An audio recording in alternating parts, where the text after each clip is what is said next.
Coming to you from a Toyota Prius in Southern California, Kensing 45 presents a CFB Huddle production. It's the CFB Huddle Show, written and directed by Kyle Kensing, starring Kyle Kensing. And who's Kyle Kensing? That's me. Hello, everybody, and welcome to the Week 1. Is it fair to call it Week 1? I don't know. I don't know if this is a regular show or not. This is the first time I'm doing this here in my Toyota Prius alongside the beautiful California coastline. Take it in. A little overcast right now. The marine layer hasn't quite burned off, but talking Week 1 college football here. So, first set of games. Now, of course, we had Cal and Hawaii last week, but the first real full docket tomorrow night, Thursday. Full slate of college football, very exciting time of year. I want to take your questions about college football and rant and rave, act like a lunatic, get very angry and upset about my own personal opinions about the upcoming college football season. First of all, starting with the fact that the Thursday night slate of games, a little bit down this year. Certainly not up to the standard that last year set. Utah and Michigan, I thought last year was a terrific way to kick off the year. This season, I like Appalachian State, but I don't like how they match up with Tennessee. There's some good FCS games, none of them on major cable. Most of them streaming. Mercer and the Citadel, that one is on Fox Sports Southeast, so that's a regional broadcast. Oregon State coming off a 2-win season against Minnesota. Not as good as Minnesota TCU last year. So, the Thursday night slate, not quite as good as last season. But, hey, we've got the best college football Saturday ever, as ESPN keeps reminding us over and over again. I'm sure we'll be sick of hearing that by the time the games actually kick off on Saturday. And, of course, the TV executives don't spend much time on Twitter, because you would know that when you hype up a weekend, never quite lives up to billing. When a weekend is dictated as going to be awful ahead of time, it ends up being fantastic. How many times have we seen that in college football? Seems to be the norm. So anyway, Week 1, sure, on paper, should be fantastic. That Saturday slate is going to be terrific. I plan on getting up at 4 a.m. Pacific time to start with that ACC game, Boston College and Georgia Tech from Ireland. And I love the fact that they've been doing this every other year with the games overseas. I think that's a great way to open that first day. Real test of endurance. You got to be your stamina. Got to be ready to go right from the outset. And I know I personally plan on being prepared for that one by having a big Irish breakfast, the full breakfast, if you will, where you've got the Irish sausage, the rashers, the beans. I might eschew the beans. I don't know. I haven't decided yet. Some Irish tea.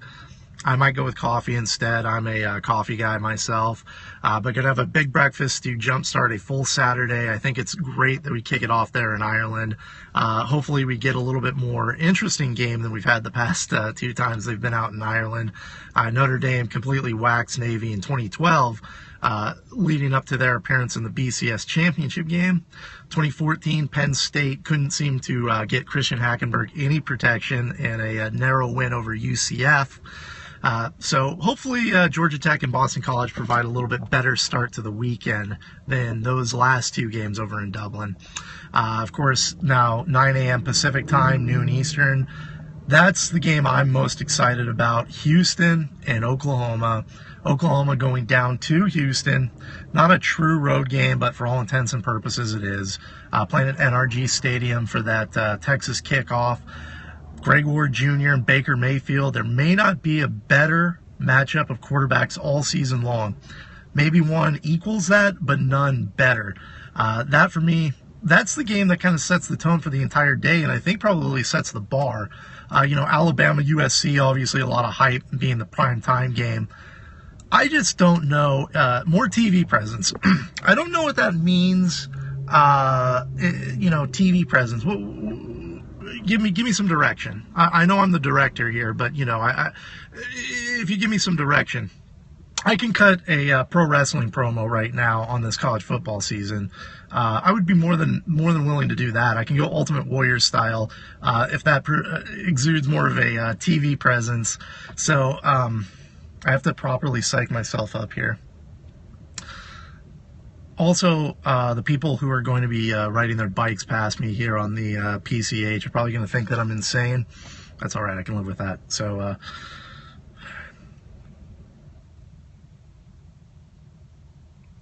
As you travel to week 1 of the college football season, talk to me, Warriors. What are your predictions for college football week 1? Sorry, that's all the Ultimate Warrior you're going to get for right now. Otherwise, I might pop a blood vessel. I'm going to need more practice on that. I can't give you Lee Hacksaw Hamilton. But again, I'll probably tear my vocal cords doing that. So if you stuck with me through that, thank you. I applaud your commitment and effort. It's going to take me a moment to recover from that.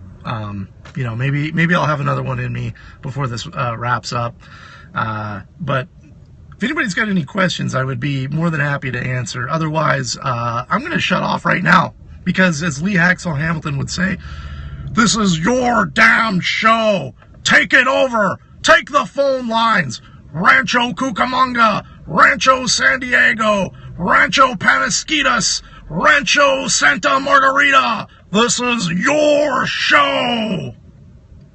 If you don't know who Lee Hacksaw Hamilton is, that made no sense whatsoever. So I apologize. But, with USC Alabama, okay, getting back into my train of thought. The other game in Texas, the other big Texas matchup, primetime game.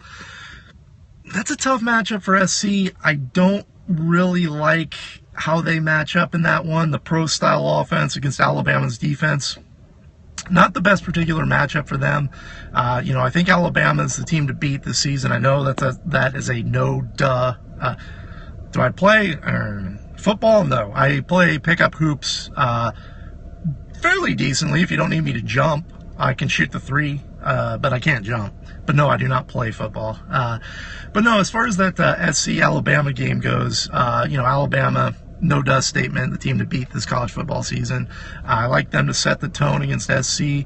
Now, the one that intrigues me more is Wisconsin LSU at Lambeau Field, excuse me. LSU, trendy pick to win the SEC.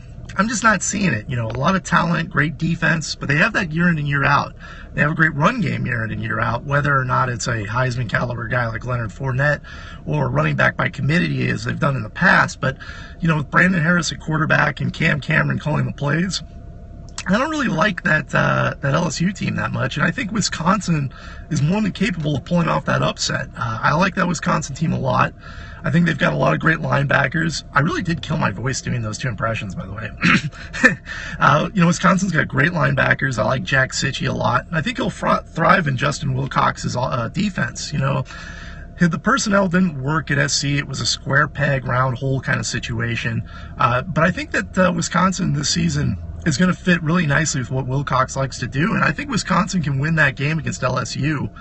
Another matchup I'm really intrigued by, that Texas A&M UCLA. We don't get a lot of those games with the Pac-12 going to SEC country, and we virtually never get the opposite with the SEC coming out west. And why wouldn't you want to? I mean, look at that. Look at that ocean. Look at that Pacific Ocean. SEC, don't you want to come out here and see the Pacific Ocean? I might even take you guys to get a California burrito, but I'm not promising anything. But anyway, rare instance of a Pac-12 team playing at an SEC venue. People are very hurt by Josh Rosen's comments that anything above 50,000 people doesn't sound that different. If you're offended by that, then you probably need to grow up a little bit. He's the one with experience playing in front of crowds like that. UCLA actually averaged around 80,000 or so. I'm asking... ask for a South Carolina Vandy thoughts, and I'll get to those. But first, I want to say UCLA, Texas A&M, Connor McDermott at left tackle against Myles Garrett. That's going to be one of the most intriguing matchups of the entire college football season, and I think will determine the fate of that game. South Carolina Vanderbilt. I like Vanderbilt this season, not only to win against South Carolina. I think that the Commodores are going to reach a bowl game. Their offense isn't great, and I'm not a huge fan of Andy Ludwig, but Derek Mason's a great defensive mind. I think that defense has enough in it to get to 6 wins, starting with South Carolina. That South Carolina offense is putrid. They lost Skyy Moore, at linebacker, who was the key to that defense. So I think Vanderbilt gets the win on week 1. As far as where I'm at, I am in Southern California. I am in Carlsbad, about 70 miles south of Los Angeles, about 40 north of San Diego. So that's where I'm at right now. And yes, I do like a Vandy bowl game. South Carolina, no. I think South Carolina... That's a great question. What's wrong with my voice? If you just now tuned in, what's wrong with my voice is that I idiotically did impressions of both the Ultimate Warrior and Lee Hacksaw Hamilton at the start. Not a good 2-4, especially with my vocal cords not being trained for that kind of rigorous work. As the college football season goes on, I'll get a little bit better with it, and my voice won't be so gravelly from here on out. So, but yeah, I like Vandy in a bowl game. South Carolina, I do not. I think I got South Carolina at somewhere in the 2 to 3 win range.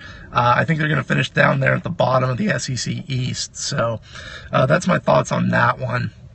Going back to the Saturday slate of games, UCLA, Texas A&M, I have that as kind of a toss-up, and I think that comes down to McDermott against Garrett. Arizona, BYU is a really intriguing one to me. Ty Detmer was coaching a low-level high school team before taking over as the offensive coordinator of, a high-level offense. Thank you. I'm going to guess that cool eyebrows is meant in jest. I do need to go in and get these babies waxed. Anyway, Ty Detmer. 2016 games would impact Big 12 choices for expansion. That's a good question, because I actually had written a column that I think BYU, as this is being fleshed out, does need to have a big year. Since going independent, they've only reached 10 wins once, and that was in 2011, playing a really bad schedule. I think if they can get into that 9-win range again, but more importantly, they need to beat some of those Power 5 teams. They get 3 games against Pac-12, Utah, UCLA, and then Arizona to open. They get Mississippi State, they get Michigan State, and then they get West Virginia. So winnable games, except Michigan State. That's the only one that I have penned in as a loss. I think the others, all winnable games. They get UCLA and Provo. I think that they do need to show something on the field in order to really kind of push home that Big 12 candidacy, though. In week 1 with them playing Arizona, Arizona has a rebuilt defense with Marcel Gates taking over and going more towards that Desert Swarm style. BYU with a rebuilt offense. Ty Detmer, low-level high school experience is all he has coming in and being the offensive coordinator there. That, to me, is a really intriguing storyline that isn't getting as much play as I thought it would. So BYU really sets the tone for a pretty pivotal season there in week 1, just right at the outset against Arizona. Man, I really did kill my vocal cords. I'm never doing that again, by the way. I'm going to jump to Sunday, another big game in Texas. Texas has so many of the big week 1 matchups. So then where might one place Arizona in the Pac-12 standings in December? That's a great question. I've been off on Arizona pretty much every season. 2012, I thought that they would finish around 4 wins. They ended up getting to 8. 2013, I had them at about 7, and I think they won 8. 2014, when they got to 10 and won the Pac-12 South, I was thinking that they would be kind of in the middle there. Then last season, I thought they'd win the South, and they regressed to 7 wins. So I haven't been very good at picking Arizona. I don't know if they have the bodies to run Yates' defense yet. They'll be better on offense as long as they can keep Anu Solomon healthy. Their offensive line is one of the best in the Pac-12. Dallas Cowboys, wrong sport, dude. Their running back core is really good and really talented, and they have good wide receivers, so they'll put up a lot of points. It kind of depends on how they progress defensively. Right now, I have them going about 7-5 in the regular season, finishing about third or fourth in the Pac-12 South, and playing in a winnable bowl game, probably Las Vegas. So that's where I have them. I think that they're clearly below UCLA, USC, and Utah. Those are clearly the top 3 teams to beat in the South for me. When those three get together, and I think Utah getting SC early at home really benefits them. But USC dominated the UCLA game last year. It could be one of those interesting Rich Rod defense. Well, Rich Rod's not necessarily in charge of the defense. He's kind of hands off with that. Greg Robinson at Michigan did a not good job. Jeff Castile got things going a little bit in 2014. Scooby Wright and pretty much every other starting linebacker getting injured didn't help things too much. I like Marcel Yates a lot. I think he's a terrific defensive coordinator. Just doesn't have the bodies, especially up front. So I don't expect a 1-year turnaround for the Arizona defense, but it will get a lot better by about 2017, 2018 or so. But still, I don't see them as having the personnel, and certainly not on defense, to contend with Utah, UCLA, and USC. Those are the teams in the South that are cut above everybody else. My pick right now is UCLA. I think the Bruins get back to the Pac-12 championship game. I like Josh Rosen a lot, and I like the defense. I think that's an underrated defense. I like Eddie Vanderdoes coming back healthy, and that secondary is sick. That's one of the best secondaries in college football. So that's kind of a quick overview of the South, the Pac-12. I'm dead serious about that Ultimate Warrior thing. I'm never doing that again. Anyway, anybody else got any questions? Otherwise, this has been the first of South has traditionally choked away big opportunities in the past few years. That's another good question. It's interesting to me how the South has kind of gone the way that it has. UCLA had Stanford kind of where they wanted them in 2012. They missed the late field goal, gave up a score late, so they had the opportunity to win that. 2014 to me was interesting because UCLA, Stanford's an albatross for that program. I can't fully explain it, and I do think that Stanford having UCLA's number did contribute to the switch to Kennedy Palomalu at offensive coordinator, going a little bit more physical style, I think, to maybe counter Stanford a little bit. And, so for UCLA, that was just really a matchup thing with the 2 Stanford losses. There's a little bit of a dynamic like boxing where styles make fights. And for UCLA, they've kind of squandered those opportunities because they don't match up well with the styles. So I think that's been the case for them. In 2014, with Arizona winning the division, they sort of backed into it by losing to the 2 LA schools. That was an interesting championship game because they got blown out. But their defense had 3 stops early. If their offense could have got anything going, that might have been a competitive game. So from that standpoint, it's one of those kind of like strange what ifs. And then last year's championship game, USC led that in the 3rd quarter, which is kind of surreal to think about in retrospect when you think of how wild Christian McCaffrey ran. That was a game that really kind of turned around on just a couple of plays.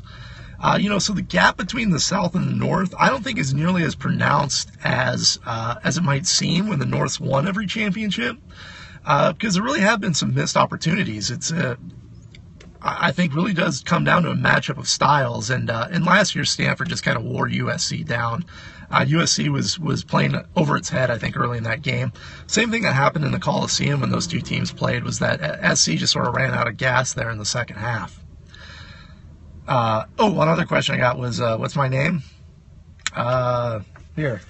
The title cards actually have my name, so I'll be happy to present those title cards once again. This is a high-level production that we've got going on here. CFB Huddle Show, produced, directed, written by, starring me, Kyle Kensing, that's my name. Committed to memory, Kyle Kensing. And commit my Twitter handle to memory as well, Kensing45. Be sure to follow me on Twitter. Be sure to check out my Periscope. I plan on doing this more, upping the professionalism a little bit. This is very impromptu this first time here, so my apologies. But of the Pacific Ocean, not too bad. I'll be seeing less of it here as the event in press boxes down on the field in front of the TV. So until next time, everybody who asked questions, thank you. Everybody tuned in, thank you. And until next time.